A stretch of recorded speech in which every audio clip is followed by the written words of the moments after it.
తిరుమల వెంకటేశ్వర విగ్రహం చరిత్ర మరియు పురాణగాథలు. విగ్రహం మూలం స్వయంభూ.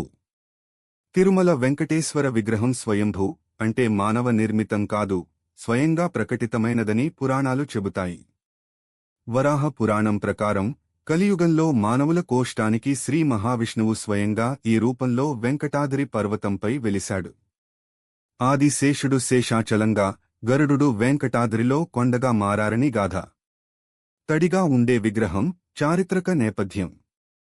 విగ్రహం ఎల్లప్పుడూ చల్లగా, తేమగా ఉంటుందని భక్తుల అనుభవం. పురాణగాథ. బకులదేవి అనే వృద్ధ భక్తురాలు అడవిలో పుట్ట మధ్యన ఉన్న బాలుడిని, వెంకటేశ్వరుడిని చూసింది. ఆ పుట్టలో వేలాది సంవత్సరాలు స్వామి ఉన్నందువల్ల ఆ చల్లదనం, తేమ ఇప్పటికీ విగ్రహంలో ఉందని నమ్మకం.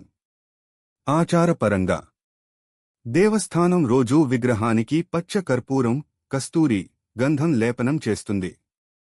వక్షస్థల అభిషేకం పేరుతో ప్రత్యేక తైలాలు అర్చకులు అందిస్తారు. ఇది వేల సంవత్సరాల నాటి ఆగమ శాస్త్ర పద్ధతి. సహజమైన కేశాలు. వరదరాజమ్మ కథ. ప్రసిద్ధగాథ. స్వామి తలపై ఒకసారి గాయమయ్యిందని, అప్పుడు నీలాదేవి, గంగమ్మ లేదా వరదరాజమ్మ అని కొందరు చెబుతారు అనే గొల్ల స్త్రీ తన సొంత కేశాలను స్వామి తలపై అమర్చిందని పురాణ కథనం. స్వామి ఆమె భక్తికి మెచ్చి, ప్రతి భక్తుడూ నాకు ముందుగా నీకే ధనం సమర్పించాలి అని వరం ఇచ్చాడని, అందుకే కళ్యాణకట్ట, తలనీలాలు సమర్పణ ఆచారం మొదలైందని చెబుతారు. వార్షిక పునీత స్నానం. ఏడాదికి ఒక్కసారి మాత్రమే జరిగే అభిషేకం సందర్భంగా అర్చకులు కేశాలను జాగ్రత్తగా సవరిస్తారు. ఇది వందల ఏళ్ల నాటి పద్ధతి. ముందుకు వంగిన విగ్రహం. వాస్తు రహస్యం. విగ్రహం సుమారు 3 డిగ్రీలు ముందుకు వంగి ఉంది. పురాణ వివరణ. స్వామి భక్తుల మొర వినడానికి, వారిని దగ్గరగా చూడడానికి ముందుకు వంగి ఉన్నాడని భావన. శాస్త్రీయ అంశం. ఆగమ శాస్త్రం ప్రకారం మూల విరాట్ విగ్రహాలు కొంచెం ముందుకు వంగి ఉండాలి. ఇది భక్తుడికి దర్శన సౌలభ్యం కలిగిస్తుంది. గర్భగుడిలో పైనుండి వచ్చే దీపాల వెలుగులో స్వామి ముఖం స్పష్టంగా కనిపించడానికి ఈ కోణం సహాయపడుతుంది. సముద్ర ఘోష. భృగు మహర్షి గాథ. వెంకటాచల మాహాత్మ్యం ప్రకారం భృగు మహర్షి త్రిమూర్తులలో ఎవరు గొప్ప అని పరీక్షించాలనుకున్నాడు. విష్ణువు వక్షస్థలంపై తన్నినప్పుడు విష్ణువు తప్పు ఏమీ లేదని భృగువు పాదాలు నొప్పి పెట్టాయేమోనని చూశాడు. కాని లక్ష్మీదేవి కోపంతో వైకుంఠం విడిచి వెళ్ళింది. శ్రీ మహావిష్ణువు లక్ష్మిని వెతుకుతూ భూలోకానికి వచ్చి తిరుమలలో తపస్సు చేశాడు.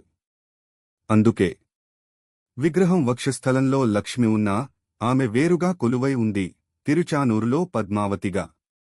స్వామి హృదయంలో సముద్రపు ధ్వని వినిపిస్తుందని, అది వైకుంఠ సాగరపు ఆనవాలు అని భక్తుల విశ్వాసం.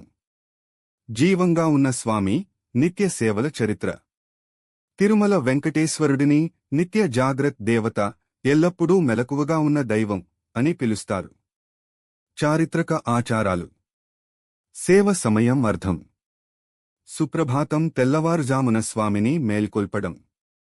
తోమాల సేవ ఉదయం స్నానం, అలంకారం. అర్చన రోజంతా భక్తుల పూజలు.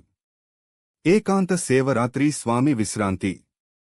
పల్లవ, చోళ, విజయనగర రాజుల కాలం 9వ, 16వ శతాబ్దం నుండి ఈ సేవలు అవిచ్ఛిన్నంగా కొనసాగుతున్నాయి. శ్రీకృష్ణదేవరాయలు స్వయంగా స్వామికి బంగారు కవచం సమర్పించాడు. ఆ కవచంతోనే ఇప్పటికీ బ్రహ్మోత్సవాలలో స్వామి ఊరేగుతారు. ముగింపు. తిరుమల వెంకటేశ్వర విగ్రహం చుట్టూ ఉన్న ఈ విశేషాలు, అవి పురాణగాథలైనా, భక్తుల అనుభవాలైనా, వేల సంవత్సరాల భారతీయ ఆధ్యాత్మిక సంస్కృతిని ప్రతిబింబిస్తాయి.